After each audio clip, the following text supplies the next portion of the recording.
Hello दोस्तों, आपका स्वागत है आपके अपने YouTube channel read speed knowledge में। और आज के इस वीडियो में हम देखने वाले हैं सामाजिकरण की अवधारणा। तो चलिए वीडियो शुरू करते हैं।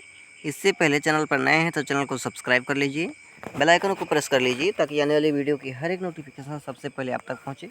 तो चलिए वीडियो शुरू करते हैं और सबसे पहले देख लेते हैं सामाजिकरण की अवधारणा। तो सामाजिकरण वह प्रक्रिया है जिसके माध्यम से मनुष्य समाज के विभिन्न रीति रिवाजों, व्यवहारों, गतिविधियों इत्यादि को सीखता है।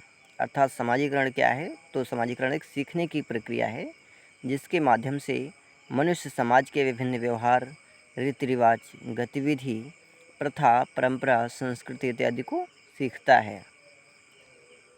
जैविक अस्तित्व से सामाजिक अस्तित्व में मनुष्य का रूपांतरण भी सामाजिकरण के माध्यम से ही होता है। यानी जैविक अस्तित्व से सामाजिक अस्तित्व में मनुष्य का रूपांतरण भी कैसे होता है? तो सामाजिकरण के माध्यम से ही होता है। सामाजिकरण के माध्यम से ही वह संस्कृति को आत्मसात करता है। यानी सामाजिकरण के माध्यम से ही व्यक्ति संस्कृति को आत्मसात करता है। दूसरे शब्दों में सामाजिकरण वह विधि है जिसके द्वारा संस्कृति को एक पीढ़ी से दूसरी पीढ़ी को हस्तांतरित किया जाता है। यानी जिसके द्वारा संस्कृति को एक पीढ़ी से दूसरी पीढ़ी में हस्तांतरित किया जाता है।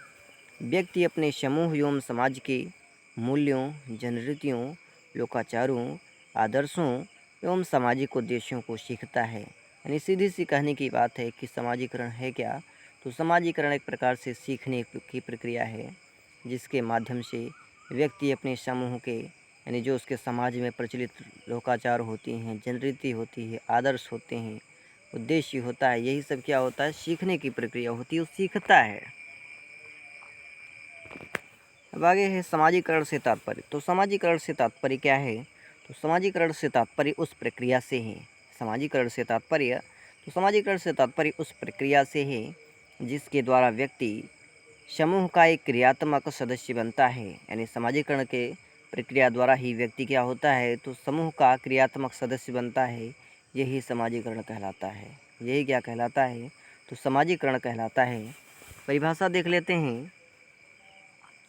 तो परिभाषा है जॉनसन के अनुसार कि सामाजिकरण एक सीखना है। सीधी सी बात कि सामाजिकरण एक सीखना है जो सीखने वाले को सामाजिक कार्य करने योग्य बनाता है। यानी जो सीखने वाले को सामाजिक कार्य के योग्य बनाता है। दूसरी परिभाषा देख लेते हैं। दूसरी परिभाषा है न्यूमेर के अनुसार कि व्यक्ति को सामाजिक प्राणी के रूप में विकसित होने की प्रक्रिया है। व्यक्ति को सामाजिक प्राणी के रूप में विकसित होने की प्रक्रिया ही सामाजिकरण है। यानी न्यूमेर महोदय कहते हैं कि व्यक्ति को सामाजिक प्राणी के रूप में विकसित होने की प्रक्रिया ही सामाजिकरण है। टालकट के अनुसार व्यक्ति द्वारा सामाजिक मूल्यों को सीखने और उन्हें अंतरीकृत करने को ही सामाजिकरण कहते हैं। टालकट महोदय के अनुसार क्या है कि व्यक्ति द्वारा सामाजिक मूल्यों को सीखने और उन्हें अंतरीकृत करने को ही सामाजिकरण कहते हैं। अगली परिभाषा देख लेते हैं। अगली परिभाषा है डेविस के अनुसार कि परिवर्तन की इस प्रक्रिया के बिना जिसे हम सामाजिकरण कहते हैं, समाज एक पीढ़ी से भी आगे स्वयं को संतुलित नहीं कर सकता। यानी परिवर्तन की इस प्रक्रिया के बिना जिसे हम सामाजिकरण कहते हैं, समाज एक पीढ़ी से भी आगे स्वयं को संतुलित नहीं कर सकता और न ही संस्कृति जीवित रह सकती है।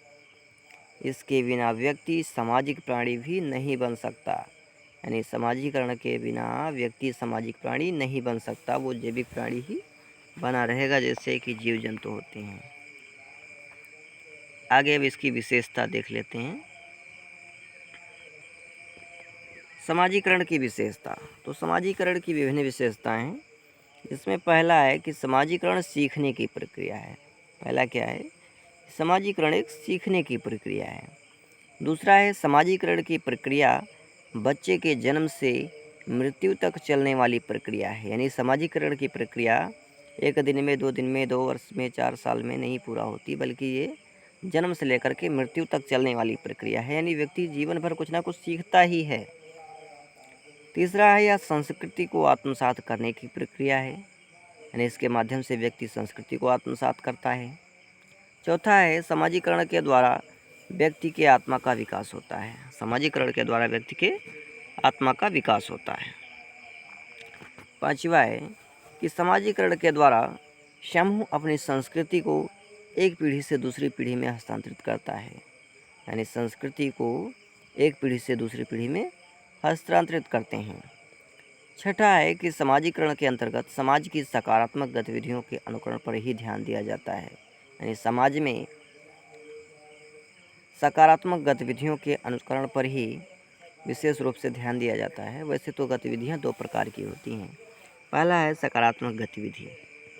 तो सकारात्मक गतिविधि वह गतिविधियाँ हैं जिनसे समाज का प्रत्येक व्यक्ति आदर्शात्मक प्रेरणा ग्रहण करता है, यानी आदर्शात्मक क्या कहते हैं कि सकारात्मक गतिविधि वह गतिविधियाँ हैं जिनसे समाज का प्रत्येक व्यक्ति कुछ ना कुछ सीखता है, आदर्श ग्रहण करता है कि हाँ ये अच्छा है।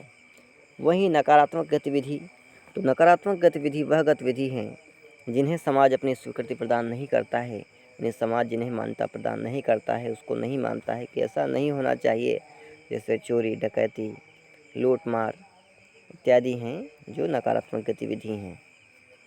अब इसके आगे वीडियो में हम देखेंगे सामाजिकरण के विभिन्न स्तर और अभिकरण। तो आज के इस वीडियो में इतना ही, मिलते हैं अगले वीडियो में।